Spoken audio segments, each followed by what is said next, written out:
ያስቀየማችሁት፣ የተጣላችሁት፣ የቀማችሁት፣ ያሳዘናችሁት ሰው አለ። በፍርድ ቤት የምትካሰሱት፣ የበደላችሁት ሰው አለ። ዳኛ ሆናችሁ ፍርድ ያጣመማችሁ፣ ፖሊስ ሆናችሁ ድሃ የጎዳችሁ፣ ባለስልጣን ሆናችሁ ስራ አስኪያጅ ሆናችሁ እድገት የከለከላችሁ ጨካኞች ካለን አሁን ይህን ጸሎት ለመጸለይ ጌታ ፊት ቆሞ መዋሸት አይቻልምና ቂም በቀል ያላችሁ ሰዎች መጀመሪያ ወደዚህ ወደ ምሕረቷ ትመጣላችሁ።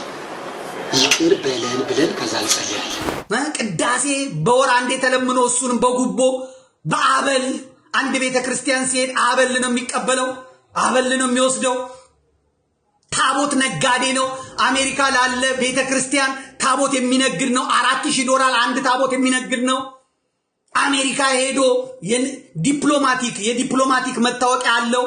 ጵጵስና ጥቅሙ ይሄ ነው። አውሮፓ ከፈለገ ይመጣል። አሜሪካ ከሄደ ካናዳ ከፈለገ ይሄዳል። ምክንያቱም የዲፕሎማቲክ ፓስፖርት ነው ያለው። ብዙ ጊዜ በየሚዲያው ለኢትዮጵያ ኦርቶዶክስ ተዋሕዶ ቤተክርስቲያን እንዲሁም ለኢትዮጵያ ሀገሩ ባለው ፍቅርና ከፍተኛ ቅናት የተነሳ እንደሚሟገትላት ይናገራል። ብዙ ሰዎች ደግሞ ስለሱ ብዙ አይነት ሐሳቦችን ይሰነዝራሉ። ወዳጆቹ እሱ ማለት ለኛ ሐኪማችን፣ መድኃኒታችን፣ የመፍትያችን ምንጭ ሲሉት፣ ከፊሎቹ ደግሞ የለም መድኃኒት ሳይሆን የበሽታችን መንስኤ፣ መፍትሄ ፈላጊ ሳይሆን ራሱ የችግራችን ምንጭ ነው እያሉ ይወቅሱታል። ነገር ግን እርሱ ለነዚህ ሁሉ ጉዳዮች ቦታ የሚሰጥ ሰው አይደለም። ከሁሉም ነገር ጋር ሁልጊዜ ፊት ለፊት ሲጋፈጥ እናየዋለን። ስለሚሞግታቸው ስለሚናገራቸው ነገሮች ከፈለገ ማስረጃ ራሱ ሊያቀርብ ይችላል። ያልጣመውን ነገር ደግሞ በስድብ ሳይቀር ሸንቆር እያደረገ ስሜቱን ሐሳቡን ለመግለጽ ሲሞክር እናየዋለን። የቤተ ክርስቲያን ልጅ ነው። ስለ ቤተ ክርስቲያን ይቆረቆራል። እንደ መምህርነቱ ያስተምራል። ፖለቲከኛ አይደለም። ስለ ፖለቲካው ግን አብጠርጥሮ ያውቃል። በወዳጆቹ ዘመዴ እየተባለ ይሞካሻል። ለዛሬ የህይወት ገጹን የህይወት ምዕራፉን የምንገልጥላችሁ መምህር ዘመድኩን በቀለ ማን ነው? ያልተሰማው እውነታስ? ክብራትና ክብሯን ውድ የጊዜ ሚዲያ ቤተሰቦቻችንና ተከታታዮቻችን እንደምሰነበታችሁ፣ እንዴት ቆያችሁልን? ሰላም እግዚአብሔር ከእናንተ ጋር ይሁን። እንግዲህ ዛሬም እንደወትሯችን የመምህር ዘመድኩን በቀለን የህይወት ምዕራፍ የህይወት ገጹን ያልተሰማውን ድንቅ እውነታ ልናስቃኛችሁ ልናስደምጣችሁ ይዘንላችሁ ቀርበናል። ታዲያ የቻናላችን ቤተሰብ የሆናችሁ ዝግጅታችንን ላይክ እና ሼር እያደረጋችሁ እንዲሁም ለቻናላችን አዲስ የሆናችሁ ደግሞ ቻናላችንን ሰብስክራይብ እያደረጋችሁ ቤተሰብ ይሁኑ። እንዲሁም በመልእክት መስጫ ሳጥናችን ላይ ሐሳብ አስተያየቶን ቢቀርብልን ብላችሁ የምታስቡትን የብፁዕ አባት የመምህር የዘማሪያንን ስም ጠቆም አድርጋችሁ ብታልፉን እኛ በጥያቄው መሰረት እናዘጋጃለን። ወደ ዛሬው ዝግጅታችን ወደ ዛሬው የህይወት ገጻችን እንለፍ።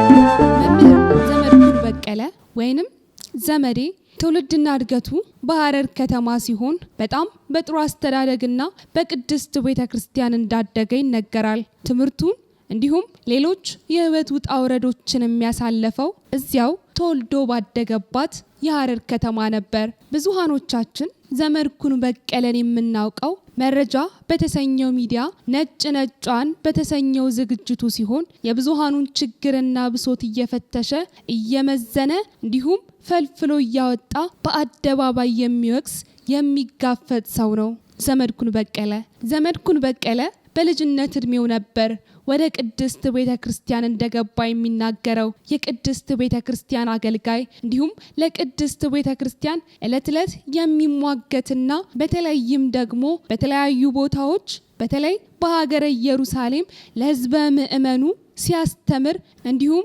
ሲገጽጽ የምናውቀው የምናየው ነው። ዘመድኩን በቀለ ብዙ ጊዜ በወዳጆቹ ብዙ ይባልለታል፣ በብዙም ይሞካሻል። እንደውም በአንድ ወቅት አንድ ወዳጁ በአንድ ገጹ ላይ ያሰፈረውን ነገር ልጠቁማችሁ።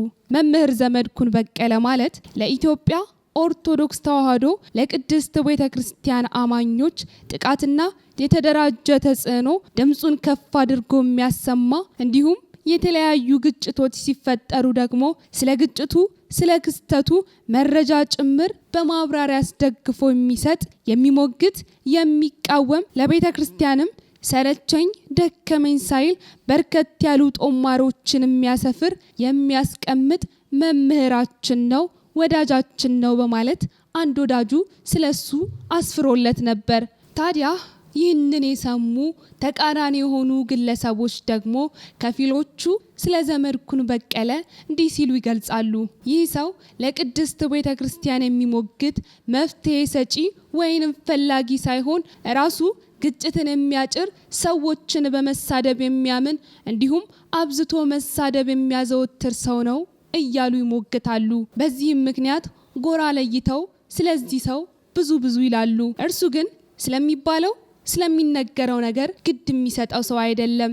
ለሁሉም ተበዳይ ኢትዮጵያዊ የፍትህ ድምጽ ለመሆን እንደቀረበና እንዲሁም ያንንም እያደረገ እንደሚገኝ ይገልጻል።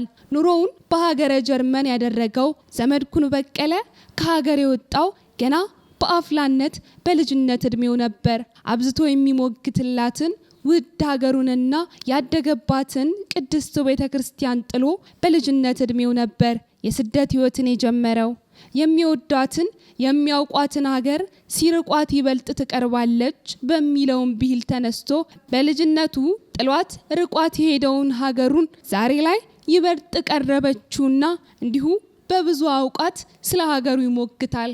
ታዲያ ዘመድኩን በቀለ በወዳጆቹ አጠራርም ዘመዴ አብዛኛዎቻችን በስፋት የምናውቀው በተለያዩ ማህበራዊ ሚዲያዎች ላይ ነጭ ነጯን በተሰኘው ዝግጅቱ ወይም ፕሮግራሙ ሲሆን ስለተለያዩ ርዕሰ ጉዳዮችና ክስተቶች ከለመድናቸው እይታዎች በተለየ መልኩ ጦማሮችን እየጻፈ እንዲሁም በተለያዩ የማህበራዊ ሚዲያ አማራጮች ደግሞ በቀጥታ ሲሞገት ነው።